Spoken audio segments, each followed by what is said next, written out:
It's on? Yeah. Rolling? All right. So, sir, what essentially inspired the creation of Farmizen, and how did the initial concept evolve to where it is right now? Right. So, I mean, we started off with actually something quite a different thing, animal, from what it has evolved into now.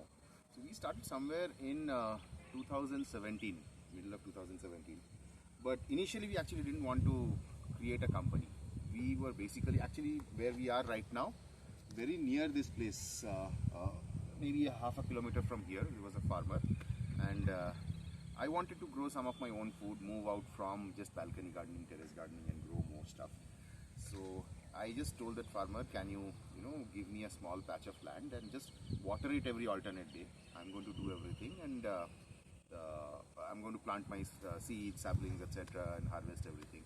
And so that's how the whole thing started off, where we would come and plant everything, farmer would water it every alternate day, and initially we had no idea of how much of produce we would actually get from that.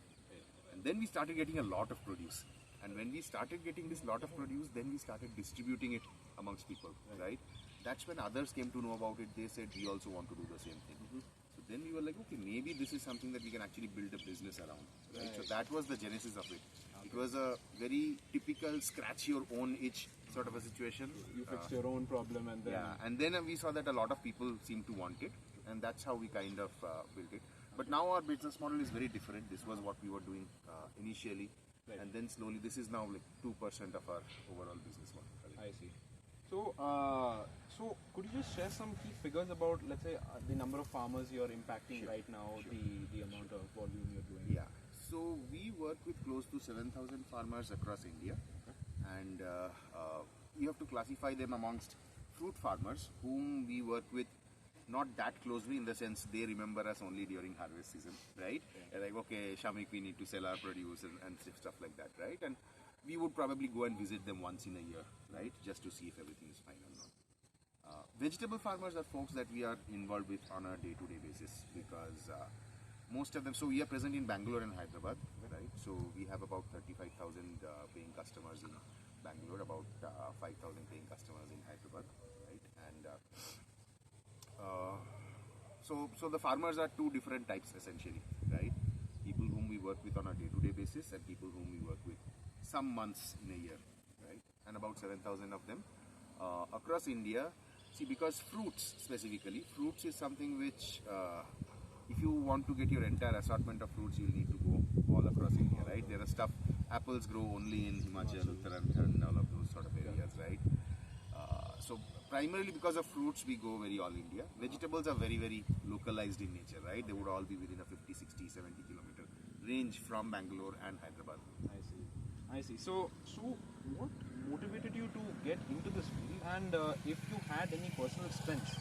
So as you said, you essentially became the entrepreneur and you made it into a business. So what strengths did you have to get into this field? Sure. So good question. See, this is my first, not my first company, this is my second startup. I had run a previous startup which was in the online advertising space before, and there I actually launched it very much from that perspective. What's my strength? What do I know well? Let's do in that particular domain itself. It was kind of like that, right? But this one was like, because I had developed a little bit of confidence, ki, acha, theek hai yaar. Maybe even if it's another domain, we'll pick up things and stuff like that. So this time it was actually more of out of comfort zone, right? None of this I had done before.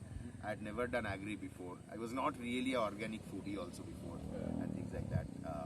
So your the risk-taking capability in food. So essentially this time the one thing that we wanted to do was we wanted to do a very India-specific business, because the earlier businesses were more global in nature, right? And this time it was like, one was that it needed to be something in India. Second was we were looking at, as we were seeing that smartphone penetration was increasing so rapidly in India. So which are the sectors which are going to get impacted very rapidly? So we were definitely looking at agri-tech as one of the fields, right? You were like, agriculture is one of the lowest digitized sectors in India, right? So that's where probably there is a lot of potential.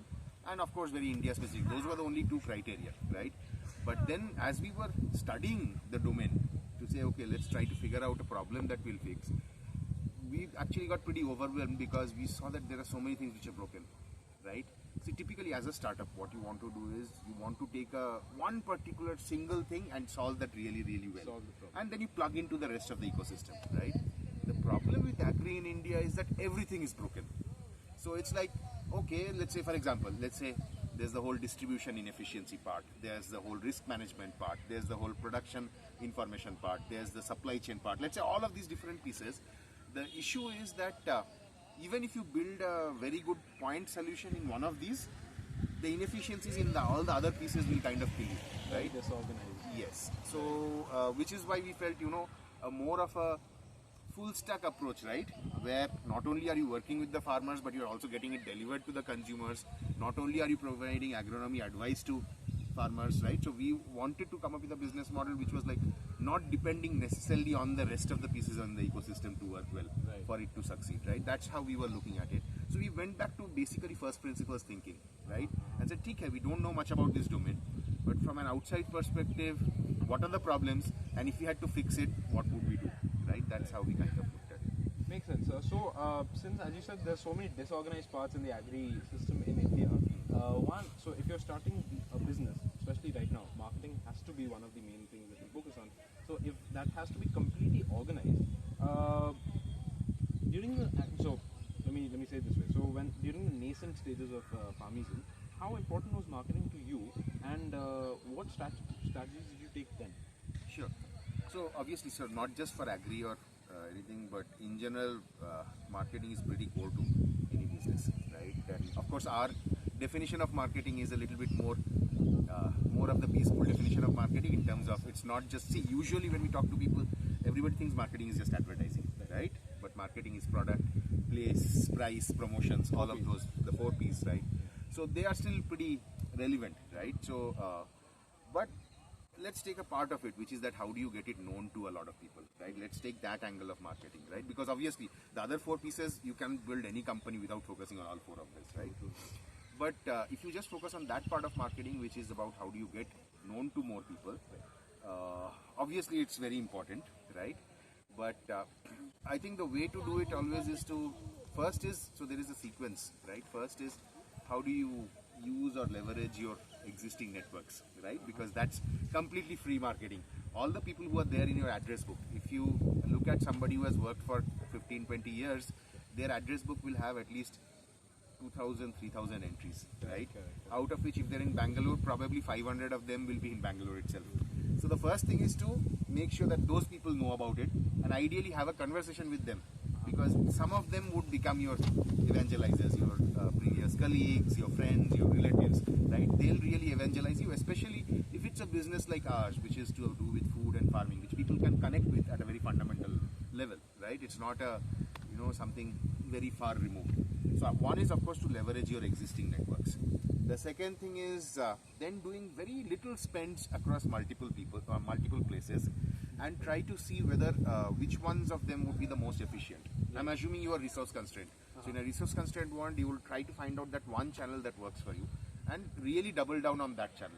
Right. No need to go ahead and focus on n number of things in the initial days, because you'll just not have the resources, right? So you might know that, yeah, SEO is good, SEM is good, Instagram is good. Yes, you will get to doing all of those later on, but in the first 3 to 4 months, you probably just want to figure out that one channel which will work for you. Right. So the quicker you can do some experiments to figure that out, the best it would be, in terms of just going ahead and then focusing only on that channel for first 3-4 months, right? So that's what I think you would typically end up doing. And the other thing, of course, is to see if there is some sort of a unfair distribution advantage that you can get, right? Because leverage your advantage. Yes. So those very often can be partnerships, which something is usually people ignore that, especially in India, right? Because in India, people don't operate a lot in the partnership sort of a model. It's always like there is a trust deficit everywhere and things like that, right? Yeah. So, but partnerships is a great way to figure out some sort of additional distribution. Secondly is if you can build some level of virality into your product, so that every new user of the product, if they can get in at least 1 or 2 more people, then it's brilliant, right? That's something which actually worked for us in the initial days, because I mean, this was not by design, this was by accident. Like they would grow their produce and they would get excess produce. Right. What would they do with that excess produce? They would go ahead and distribute it to their friends and relatives. Right. They would ask, oh, where are you getting this from? Oh, I'm renting a farm from Farmizen and growing this. Oh, can I come and visit there next Sunday? So then they would also sign up. What is later on. Farmizen, and then through Correct. word of mouth they are getting about Correct. it. Okay. So I think so that virality was kind of baked into the product by accident. Not, I mean, we didn't think through it. We always knew. We always thought, yeah, people will grow their own food. They'll post it on Instagram, and that's how people will kind of come to know about it, right? But we didn't realize this sharing of excess produce will also be an interesting. For your customers. Yes. Understood. Understood. That's very interesting. So, since you started back in 2017, so as you said, those few things came by accident. Has the marketing philosophy for you changed from there till now? See, in general, obviously there is a lot more that we have learned over the period of time. One of the things that we have realized, which was not obvious in the initial couple of years, was that for us, customers that you acquire via offline touchpoints in some way actually end up spending more with us. Okay, so this was an insight that we realized later on. And see, I come from more of a very digital and tech sort of a background, right? Having worked at Amazon, Yahoo, all of these places. So I was not an offline marketing guy, right? So which is why, let's say if you have a budget and you feel more comfortable spending it in the way that you are already aware of, right? I think a lot of marketeers now, we are making the mistake of not actually looking at offline marketing enough in a very granular way. The way in which marketing was done in the old days, right? How do you do below the line activation? How you go and do events in various places, right? Because a lot of the startups nowadays, including ours, was built by people who come from a very tech sort of a background, and we feel that offline marketing is not so easily scalable. Yes, it is not so easily scalable. It takes more effort. You have to hire a lot of people and things like that. But I think that's something that we have realized, and we are going to correct that in the next few months. Okay, I see. Like when we looked at our data, we saw that, yeah, people, basically customers you acquire through offline marketing are more valuable customers versus people who have clicked on an Instagram ad and have... their retention rate is also much they better. spend more. They spend more. Right. Understood. So, if you talked about the physical touch, basically the physical presence of you going there, conducting a promotional activity or anything like that. So, when you are in the season, so let's say when you have World Farmers Day, which is on 14th May, or you have Christmas or New Year's that just went by, do you tweak your marketing in a particular way in respect to Farmizen? Do you change, let's say, how you give your discounts or exactly how you market it? Yeah, so we certainly do a little bit of it, but we want to definitely do more of it. We don't do it enough, but it's something which starts not just from your messaging perspective, but even from your merchandising perspective as well. Right? For example, if it's Sankranti now, you might want to make sure that even if you don't have an existing farmer in your network whose sugar canes are ready, right? You go and find some more farmers who are growing organically sugarcane and make sure that that's there, right? So I think some of that also, so even from a product perspective, right, it's important to keep seasonality, etc. into mind, because see, the thing is, as a small startup, we have to compete with the big baskets, the Swiggies, etc. of the world, right? So we have to do stuff that they would not be doing, right? Or for which they would feel, oh, this does not have scale. We actually need to go after those opportunities and build that. So one of those is the fact that there are so many people from all over India in Bangalore, right? How do we communicate with them in a way which evokes their nostalgia, or which makes products available for them which are, they don't find so easily in Bangalore, for example, right? I think those are all nice opportunities. Even the bigger companies kind of are getting into it, right? If you see Zomato Legends, for example, right? That's all built on getting you all those, that roll from Park Street that you had used to eat 20 years back, you can now order it from Zomato and get it here. Correct. So I think a lot of that, also smaller startups at least need to use some of these more emotional connects, because see, you can't compete based on the brutal price and scale sort of things with the large companies, right? So you have to either compete on quality, or you have to create a different supply chain where it's much fresher, much tastier, or you have to focus on, some sort of a emotional connect with consumers to kind of differentiate yourselves, right? So, so you're talking about economies of scale. Yeah. So, again, as you said, Zomato, Swiggy, they'll always have a slight advantage over economies of scale. Yeah. So, so if you were bootstrapped and you did not have the economies of scale that they have right now, how did you figure out, how did you spend your money to actually figure out who your ideal customer was? Because you said that you do little spending everywhere you find out your distribution channels.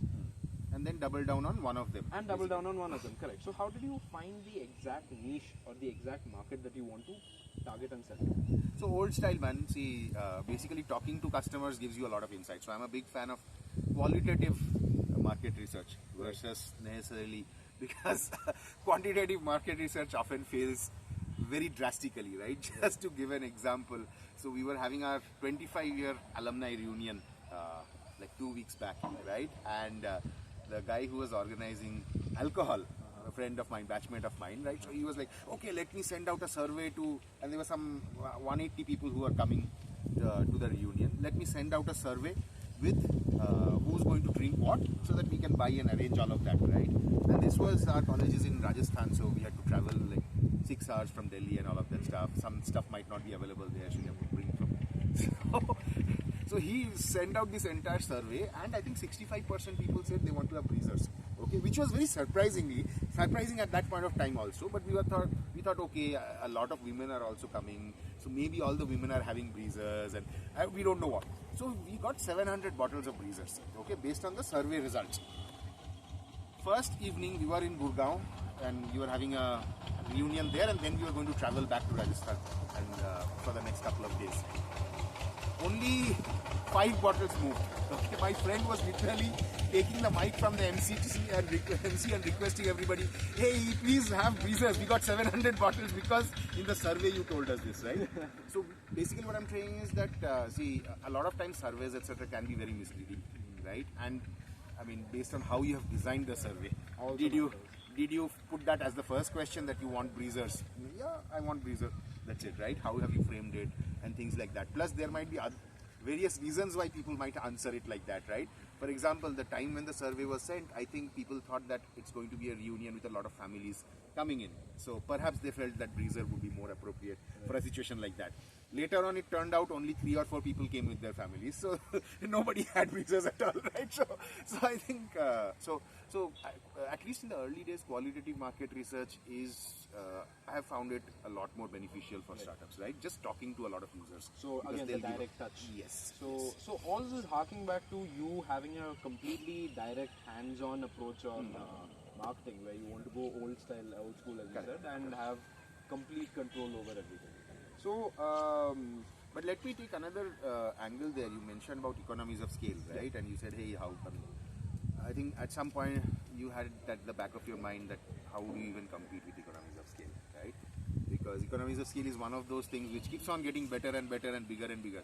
The bigger you go, the better you go, the lower your prices out, so more and more difficult to compete. Simple. So what we like always telling is that the way to compete with economies of scale, at least in our business, is by using economies of community. So we call it economies of community, and it manifests itself in various different ways, right? One is in terms of creating communities of customers, right? So customers should not think of us as a place where it's irritating and they just go and buy groceries, right? They should go to our YouTube channel, look at, you know, the farmer stories, perhaps chat with each other, which is why we have some of these expert chat groups in the app and things like that. So in terms of economies of community, especially, it helps a lot when you have created a community in apartment complexes. A lot of urban India now lives inside apartment complexes. Great places for marketing to catch them there, right? Engage them as a community, right? Your cost of delivery reduces substantially if you're reaching going much more, many, and it's a very dense sort of a marketing area. Your marketing money spent can really be more efficient, right? So there's a economies of community at play on the consumer side. On the farmer side also there's an economies of community at play. Like, for example, even though we don't have the economies of scale of being able to load a truck with 20 tons of produce and coming, we can create a group with several farmers who are nearby, right? And we can connect them together and say that, okay, you know what, make sure that you guys do this planning so that whenever our vehicle goes there to pick up stuff, there's enough stuff to pick up from all of you. right? So you're also facilitating basically a cooperative being formed Correct, among them correct. and helping the local economy also grow. Correct. So that's very CSR. So, very nice so, CSR. so, and not just from the, obviously one from the CSR perspective, but the other perspective is purely from cost of delivery, cost of first mile, cost of last mile, these sort of things make sense. Right. Like basically if you have less money, you have to focus, you can't use a machine gun anymore. Right. If you have less money, buy one pistol and go after that one small area. Shoot specifically. Right? Very ekdam.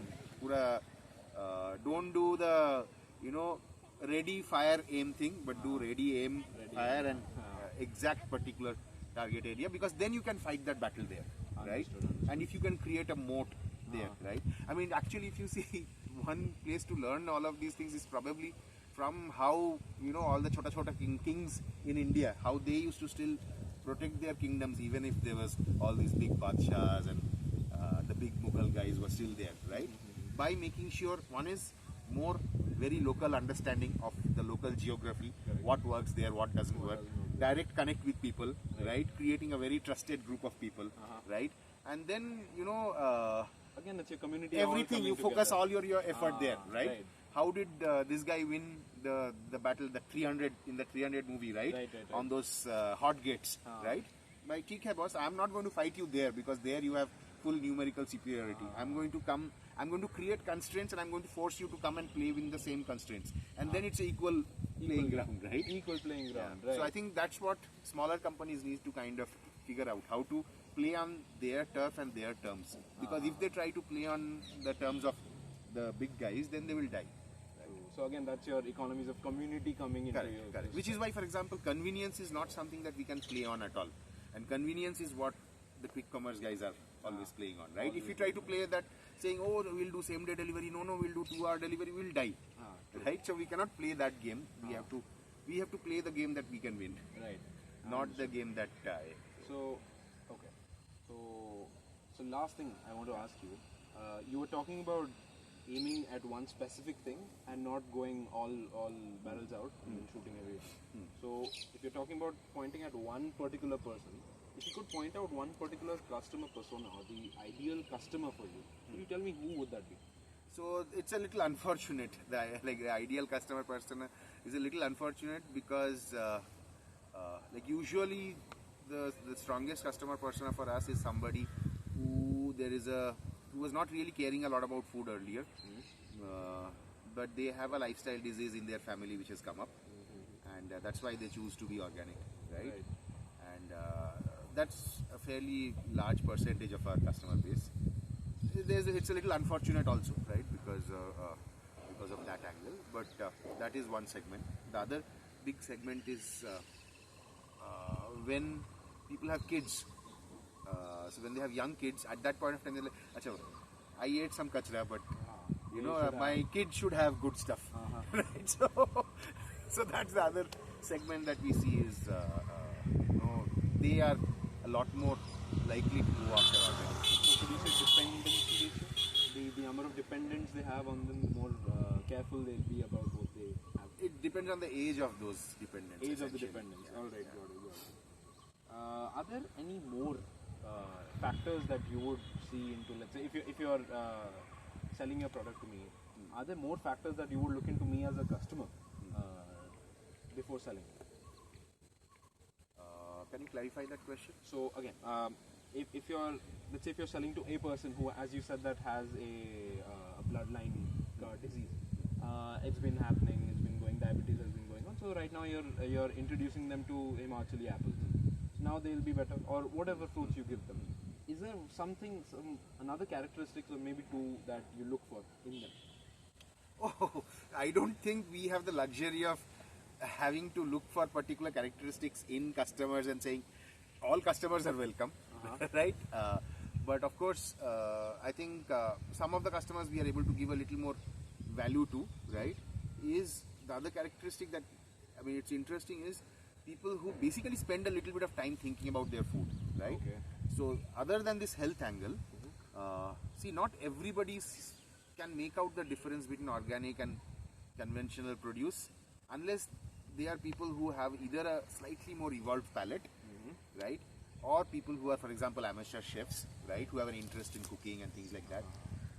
In case of fruits, pretty much everybody can make out the difference between things which are organic versus which are not, and things which have not been artificially ripened. Because you see, oh, this is more sweet, this is more flavorful, all of that stuff. In case of vegetables, because in India we cook all our vegetables with a lot of masalas, right? So not everybody is able to make the difference out. People who eat a little bit more of raw food, they can make it out more easily, which is why raw food folks, vegans, etc., people who have a lot of salads, we have a good share of those sort of customers, right, who come into Farmizen. And I think essentially people who kind of stop and think a little bit about their food, where is it coming from, and people I think go through that in their life at different times. Like somebody might not care about that for some time, but then certain times they start caring about it. So in our marketing, if you are able to capture them during that period when they are starting to care about their food, that would be the difference. So you hop on to them while they're That's the idea.